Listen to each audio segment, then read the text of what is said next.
Welcome back to another edition of the podcast.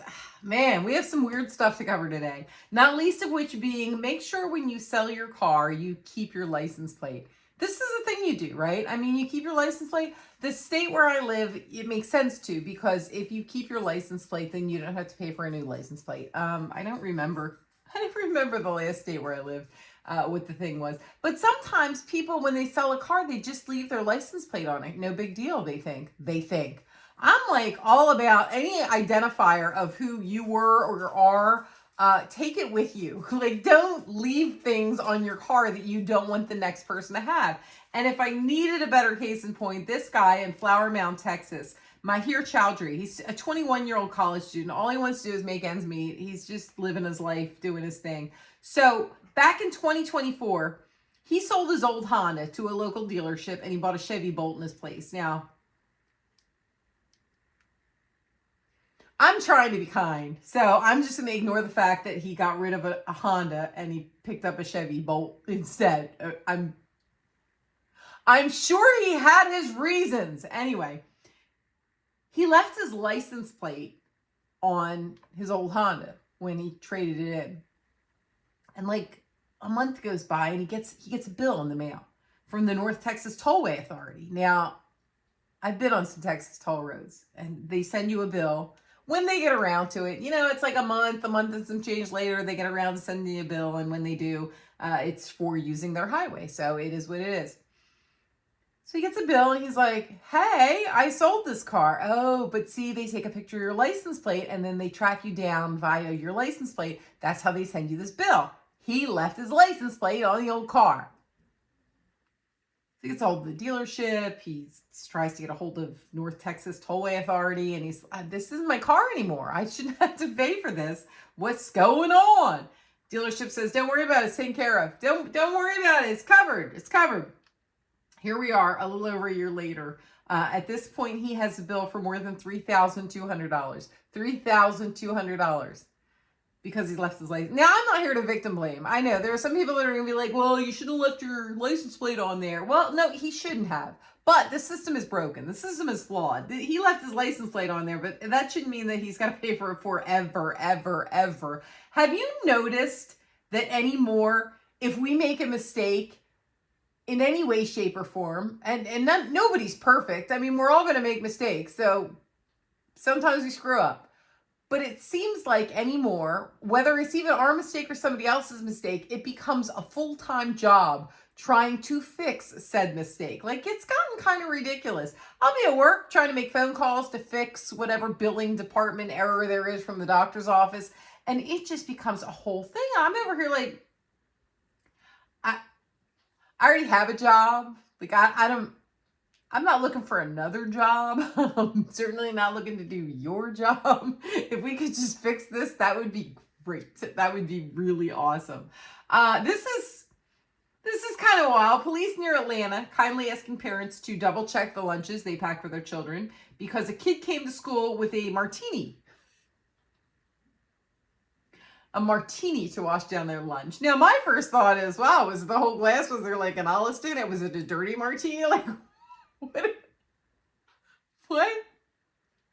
Well, the South Fulton Police Department released a picture of what, at quick glance, it just kind of looks like a normal school lunch. But when you look again, there's an aluminum can in there. Yeah, the martini was in an aluminum can. So it wasn't juice, wasn't soda. It was a can of lemon martini made with vodka, triple sec, and lemon juice.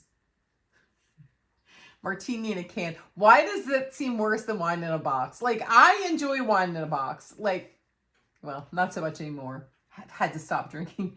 But there was a time in my life when wine in a box had a place. Martini in a can still sounds worse. I don't know why. I don't. Remember once upon a time when they used to say one in two divorces is going to end up in marriage? That would be a neat trick. 1 in 2 marriages ended up in divorce. There was a while there, it was like 51% of marriages ended in divorce. Now, I've been married 29 years this year, next month. In a couple of weeks, actually. I don't want to say I've been lucky. I feel like there was work involved, and there are two of us that are putting the work in and making decisions that are based on a partnership. I think that's all very important. Because sometimes one person's willing to put the work in and you end up with a stinker. I get that. But it turns out the states with the highest divorce rates, Oklahoma. Oklahoma has more divorces than any other state. Then Alabama, Nevada, Mississippi, Tennessee, Kentucky, Delaware, West Virginia. Not Virginia, because Virginia's for lovers, but West Virginia is for divorces, apparently.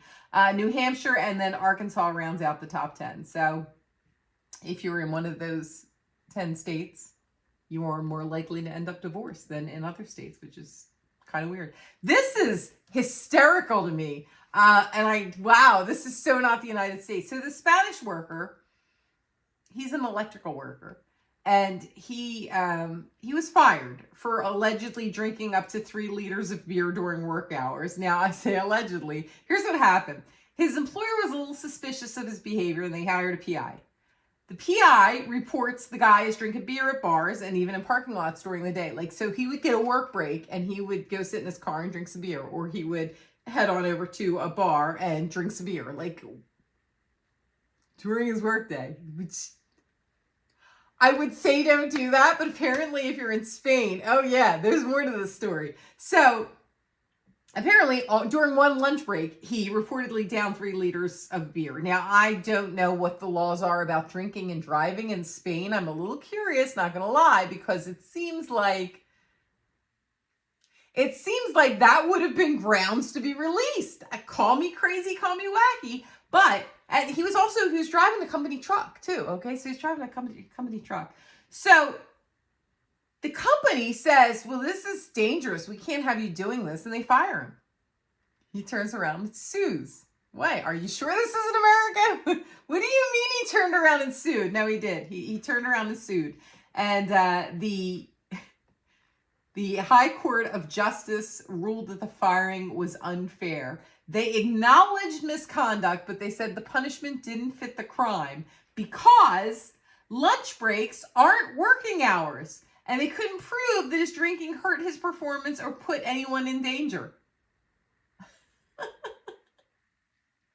So here's their choice. They can either rehire him or pay him $55,000 because they shouldn't have fired him in the first place, which